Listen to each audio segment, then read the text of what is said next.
नमस्कार. बघा आता सकाळचा चहा ठेवला आहे. तुम्हाला मी सकाळपासून रुटीन दाखवते. सुनबाई उठली आहे तर सकाळी चहा झाला. आज काय नाश्त्याचं आम्ही जास्त काढलं नाही. ब्रेड आणला, ब्रेड आणि बटर खाल्लं. आता ह्याचा मसाला पाव आहे, मी तुम्हाला मध्ये चीज बर्न दाखवलं ना, तो आहे. त्यांना ते करायचं आहे. आणि आता हे सुरण काढलं आहे, सुनबाईला डब्यात करून द्यायचे आहेत, कापा करून फ्राय करून द्यायचे आहेत. आणि आता हा दुधी आहे. आपल्याला आज दुधीचे कोफ्ते बनवायचे आहेत. दुधी आहे, हा दुधी छान किसायचा.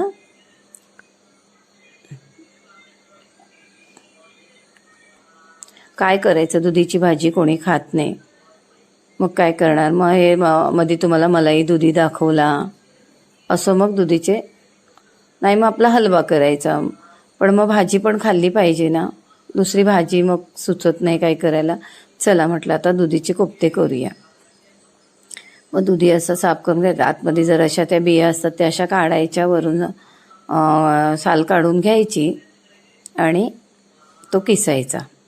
थोडंसं काय दुधीचा थोडा प्रॉब्लेम असतो, काकडी दुधी, मग ती अशी थोडी काढून घासायची आणि थोडं तुकडा काढून चाखून बघायचा. आपल्याला तो व्यवस्थित लागला की आपण ती दुधी किसून घ्यायची. कधी पण दुधी घेताना ती थोडी चेक करूनच घ्यायची, म्हणजे नंतर टेन्शन नाही. एखादी दुधी येते अशी. आता ही दुधी आपण किसून घेतली, त्याच्यामध्ये आता आपण मीठ घालायचं थोडं, कारण दुधीला पाणी सुटतं आणि त्याच्यात मग आपण कोफ्ते करायला गेलो तर खूप पाणी पाणी होईल, म्हणून आधी मीठ घालायचं थोडंसंच आणि थोडी हळद घालायची. आणि आपण ते थोड्या वेळासाठी ठेवायचं, 10 मिनटासाठी, 10-15 मिनटासाठी बाजूला करून ठेवून द्यायचं मिक्स करून. आता हे आपलं दुधीचं बाजूला ठेवलं. आता आपण मसाल्याकडे वळूया. मसाल्याला मगज आणि काजू हे आपण 10-15 मिनटं भिजत घालून ठेवायचे. आणि टोमॅटो 2 कापून घ्यायचे आणि 3 मोठे कांदे घ्यायचे. 3 तुमचं जेवढं करायचे असेल ना दुधी वगैरे त्या अंदाजाने घ्या. शक्यतो हे मी 3 कांदे घेतलेत. तुम्हाला जमलं तर कापून घ्या. अगदीच तुम्हाला असं मलाईदार ग्रेव्ही हवी असेल तर तुम्ही ते वाटणाला घेतलेत कांदे तरी चालेल. मी बारीक चिरून घेतलेत. आता 10-12 मिनटं झाली आहेत. आपण ते दुधी थोडं पिळून काढूया, कारण आपल्याला कोफ्त्यांची तयारी करायची आहे. दुधी व्यवस्थित पिळून काढला की त्याच्यामध्ये आपण तिखट, गरम मसाला, धणा जिरा पावडर असं सगळं घालायचं आहे. दुधीत काय थोडासा पाणी असेल तो आपण थोडासा काढूया. थोडंसं आता बघा, मग काय थोडासा त्रास करावा लागणार काहीतरी चवीचं करून खायला, म्हणून मग ती किसा. मग असं होतं की काय ती किसा आणि मग असं करा आणि तसं करा, त्यापेक्षा पण थोडासा त्रास. कुठलीही गोष्ट आपल्याला चांगली हवी असेल तर थोडा त्रास. आता हा धणा जिरा पावडर, गरम मसाला आणि आपलं थोडंसं तिखट घेतलं आहे, ते त्याच्यात मिक्स करायचं. आणि चण्याचं पीठ घ्यायचं. चण्याचं पीठ आता बघा, दुधी आपण छान पिळून घेतलं ना, मग पीठ होत नाही, म्हणजे पीठ जास्त लागत नाही, त्यामुळे पीठ होत नाही. तर हलकंसं असं पीठ घालून आणि अगदी असं दाबून मिक्स नाही करायचं, आपलं हलकं मिक्स करायचं. आणि हे थोडीशी कोथिंबीर घेतली बारीक चिरून. आता आपण हे बघितलं आपलं किती लागलं. जवळजवळ ही अर्धी वाटी मला पीठ लागलं.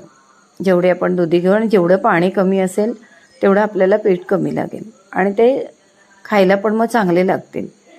हे तुम्ही असेच भजी करून ह्याची खाल्लीत, असेच कोफ्ते करून खाल्लेत ना असे तेलात सोडून, तरी पण छान लागतात. आणि आता आपल्या तेलामध्ये कोफ्ते तळून घेऊया. तुम्हाला आकार केवढा करायचा आहे तेवढा करा. मी छोटे छोटे करते, म्हणजे खायला पण छान वाटतात आणि आपल्या ग्रेव्हीत छान मुरतात पण. आता हे असे कोफ्ते छान तळून घ्यायचे. ब्राऊन कलरवरती झाले. गॅस मिडियम टू हायवरती ठेवा आणि छान असे ब्राऊन झाले की काढा.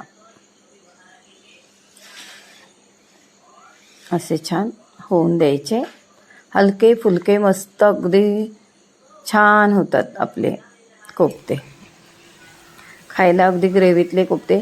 आणि तुम्हाला सांगते, कित्येक दिवस माझ्या मुलाला माहितीच नाही की मी दुधीचे कोफ्ते केलेले आहेत म्हणून.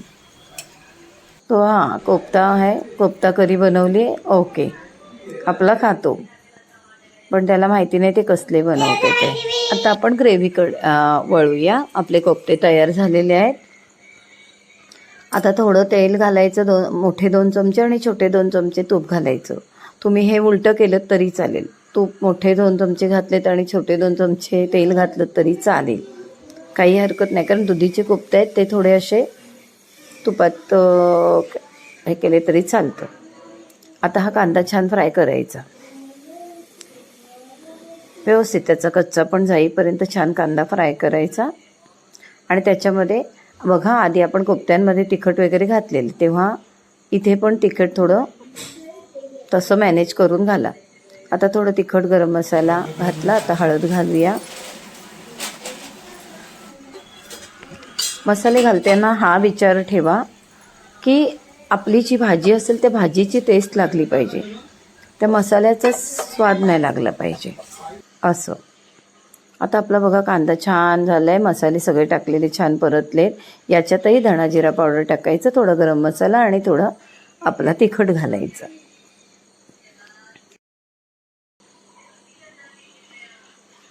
आता ह्याच्यात आपण मसाला केला होता, काजू, मगज आणि टोमॅटो बारीक केला होता, ते टाकायचं आता आपण. आता हे घातल्यावरती आपल्या ग्रेव्हीला इतकी छान कलर येतो ना, मस्त वाटतं. तुम्ही करून बघा. मी यातून काही स्किप केलेलं नाही, जसं आहे तसं तुम्हाला दाखवलं आहे. तुम्ही करून बघा आणि अशा पद्धतीने कराल तर तुम्हाला कुठेही चवीत काहीही कमी येणार नाही. छान असं करा. ग्रेव्ही बघा आता आपली मस्त कलर घेते, छान होते. असं छान ग्रेव्ही फ्राय झाली. आता आपण त्याच्यामध्ये आमचूर पावडर टाकूया. आमचूर पावडर नसेल तर अगदी एखाद चमचा दही घातलं तरी चालेल आणि नाही घातलं तरी हरकत नाही, पण याने थोडी टेस्ट येईल. दोनापैकी एक घाला. आता आपण मीठ घातलं. आता छान सगळं मिक्स करूया.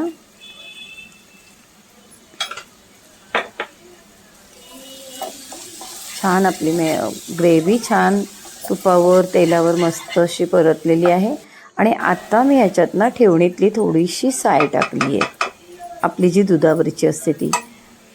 तुम्ही नाही टाकली तरी चालेल, पण मी म्हणेन टाका, त्याने ना आपल्या ग्रेव्हीला अजून वेगळा असा स्वाद मिळेल. आणि आपलं पाणी घाला. छान आपल्याला केवढी घट्ट हवी आहे, पातळ हवी आहे, त्याप्रमाणे थोडंसं पाणी कमी जास्त करा. कारण त्याच्यामध्ये काजू आहेत, मगज आहेत ना, त्यामुळे हळूहळू ग्रेव्ही आणि कोफ्ते पडणार, त्यामुळे ती थोडी घट्ट होते. तर तुम्हाला पातळ हवी असेल तर थोडं अजून अर्धा कप पाणी वाढवा. आणि आता कस्तुरी मेथी छान थोडीशी शेकून छान बारीक करून वरून घाला. आहा, इतके मस्त कोफ्ते होतात. तुम्ही करून बघा, केल्याशिवाय नाही समजणार. छान हा कोफ्ता बघा आतून मस्त असं झालेलं आहे. पूर्ण त्याच्यामध्ये छान मसाला आत गेलेला आहे. असं लाईक करा, शेअर करा. नमस्कार.